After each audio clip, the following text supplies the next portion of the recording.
This video is sponsored by DA Lubricant Company. Give your fleet bumper-to-bumper protection. Visit dalube.com to learn more. Every pound of weight you can eliminate when specifying a truck is another pound of payload capacity. If you're a delivery operation, that means the truck can legally carry more goods. If you run a vocational or service fleet, it means carrying more supplies, tools, and equipment to job sites. In both cases, that adds up to improved productivity and efficiency. So lighten up those components and you'll ultimately see higher revenues, right?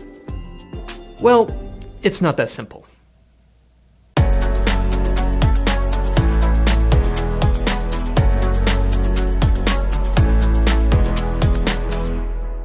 The North American Council for Freight Efficiency, or NACFE, says it's difficult to determine how much additional revenue or lower operating costs will be guaranteed by lightweighting.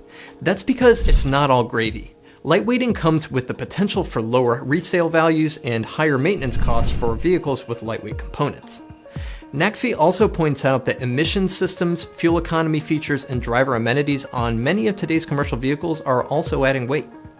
However, reducing vehicle weight provides manufacturers with opportunities to keep enhancing operational efficiencies, and that can have a direct influence on operations, drivers, maintenance, and vehicle life cycles. The Association for the Work Truck Industry, the NTEA, has detailed why lightweighting for vehicles with a gross vehicle weight rating of 10,000 pounds or less should be a major consideration. One reason for this is driver recruitment. Efforts to recruit and maintain employees have led organizations with work truck drivers to view smaller, lighter vehicles with a more comfortable interior as a competitive edge, especially in situations where employees take vehicles home. But keep in mind that there are some limitations on what manufacturers can provide here. Work truck manufacturers must comply with the federal motor vehicle safety standards that apply to Class 1 and 2 vehicles. Weight, in addition to braking and handling, is a direct factor in the energy a vehicle must manage in a crash, and smaller vehicles are subject to more standards to protect its occupants and optimize dynamic performance. Many of these limit the completed work truck's maximum unloaded vehicle weight. For some applications, this means lightweighting bodies or equipment is the only way a manufacturer can build a Class 1 or 2 vehicle to remain within maximum UVW limitations.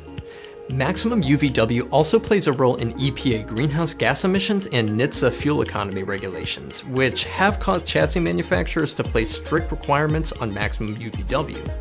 Lightweight body materials can help overcome maximum UVW limitations in meeting these requirements. Consider working with upfitters as a way to approach lightweighting. Together, you can explore chassis, body, and equipment options that can maintain regulatory compliance while providing added payload capacity. If your equipment, payload, and performance needs can be met using a lighter weight chassis with a work truck body that incorporates lighter weight materials, it can be a great opportunity to help your fleet's operational flexibility. For more trucking equipment content, head over to fleetequipmentmag.com. Thanks for watching.